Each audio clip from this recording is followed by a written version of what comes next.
Okay.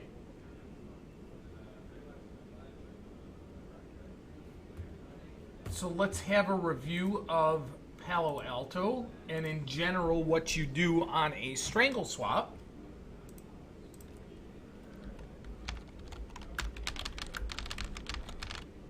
Okay, so we had bought the 175-215 strangle swap. Okay, September 6 versus September 13.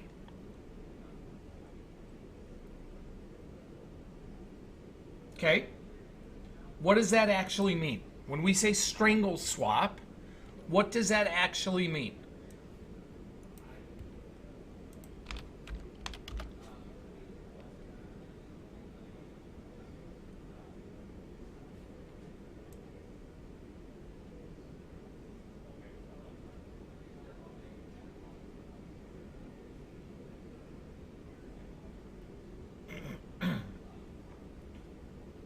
Okay, but a strangle swap as opposed to a calendar, what does that mean?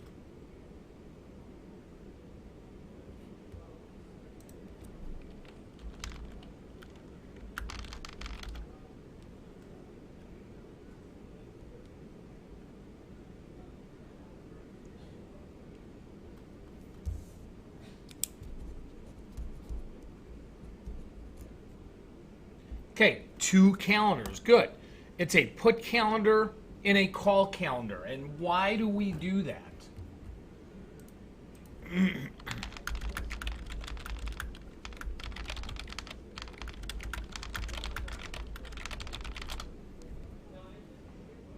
Okay, because normally if we were bullish, we would do a call calendar. If we were bearish, we could do a put calendar. Here we're doing both.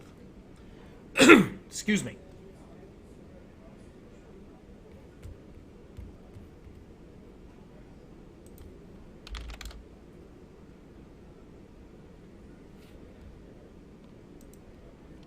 Good.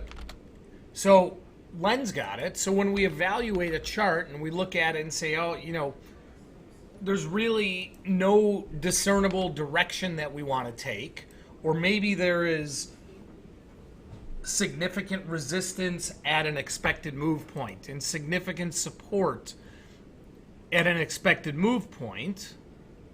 Okay, well, that is a good potential setup for a strangle swap where you are playing a move in either direction. And then the goal would be, if you do that around earnings, like what we did with Palo Alto, is to take advantage of the big volatility discrepancy between the short and the long. Okay? So we do this.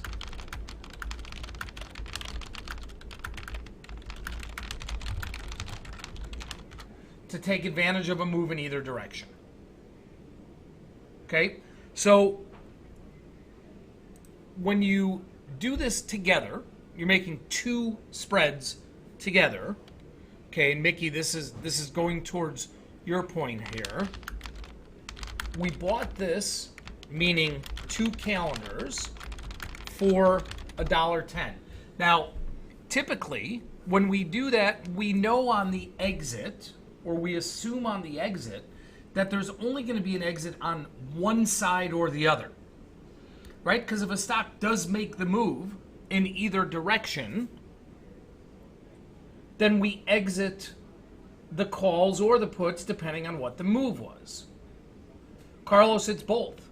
It's a bet on direction and on volatility. If it's going into earnings, we know volatility is going to go down.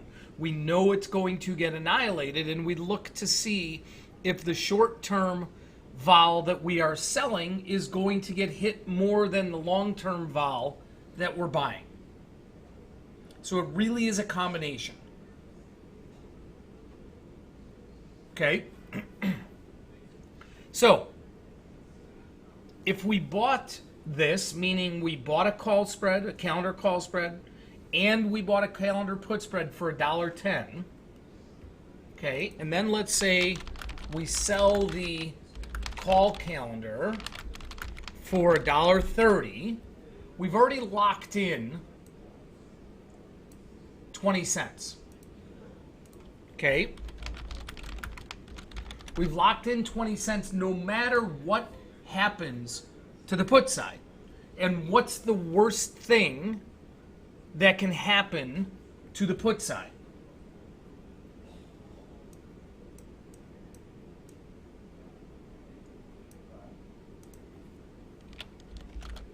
What is the worst thing that can happen in a calendar spread?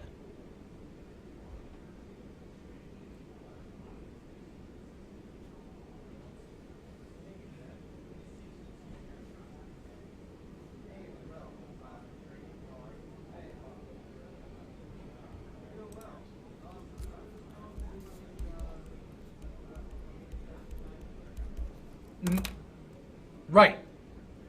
What can the value of the calendar put spread go to?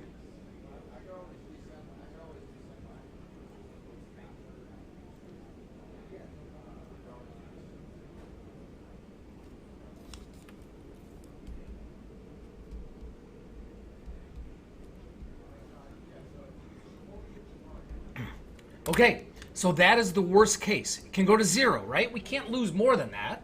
Doesn't matter, Len. If the stock went to zero or the stock goes to 1,000, the calendar can still just go to zero. Right? It can still just go to zero.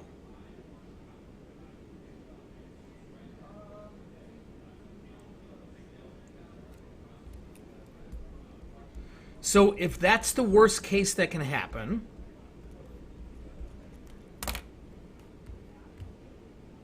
okay, if the excuse me, if the worst case scenario for the calendar put spread is that it equals zero, then we still have a 20-cent profit. So exactly, David. No. Okay, so Mickey, it doesn't matter what the individual prices are of every option. We have made two trades. We bought a calendar call spread and a calendar put spread.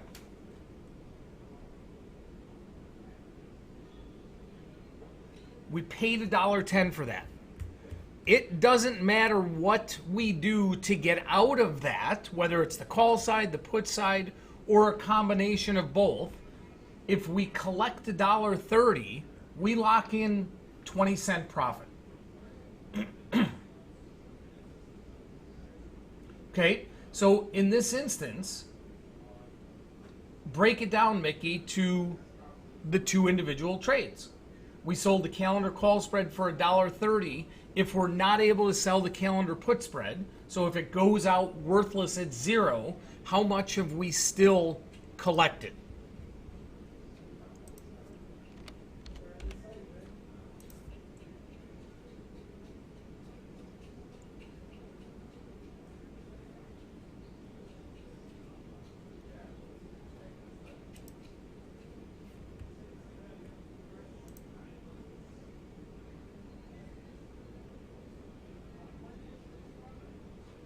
Okay, but Mickey, here's what you're missing.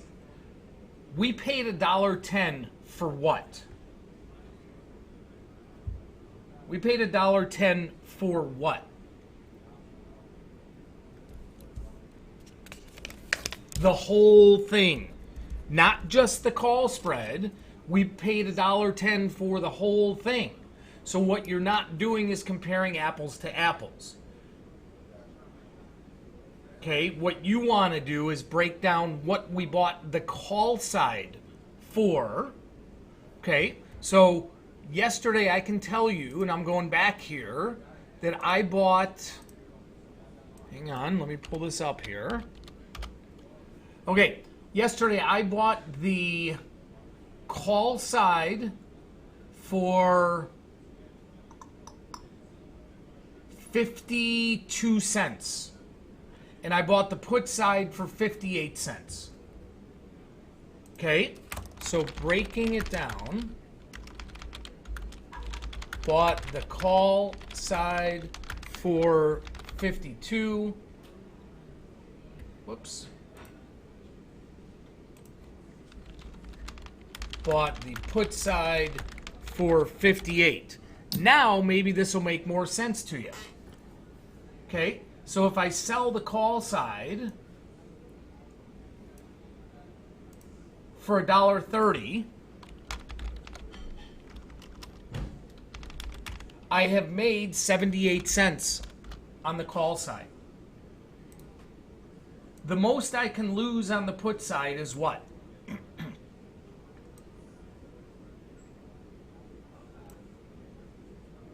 Right? The worst it could do is go to 0. So the most I can lose is 58 cents. It still gets me to that 20-cent profit.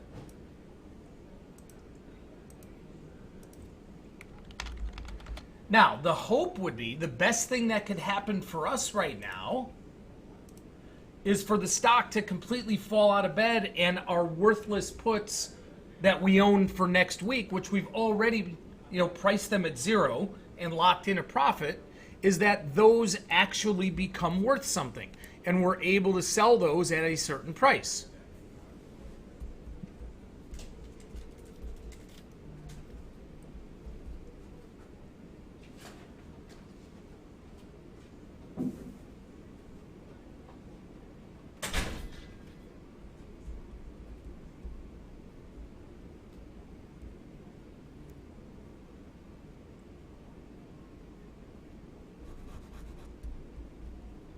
Does that make sense?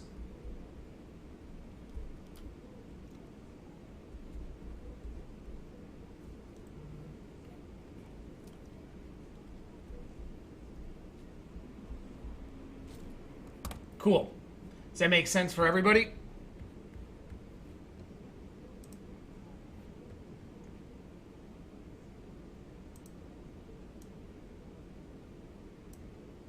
Awesome. All right.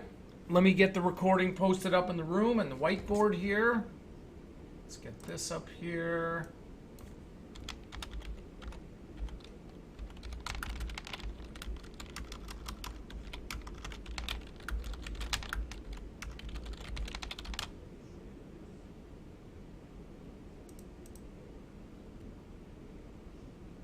Well, at what point do you think that our long put, which is all the way down at 175,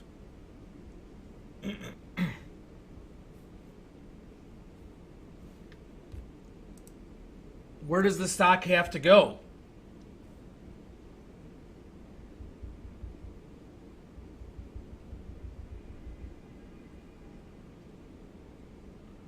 No, it doesn't have to pass the strike at all.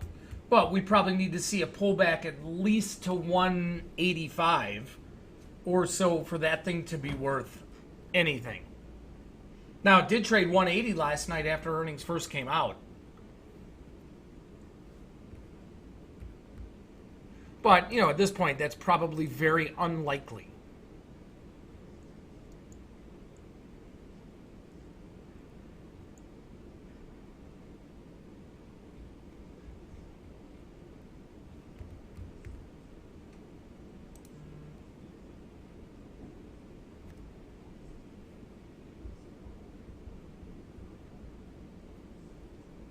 Okay.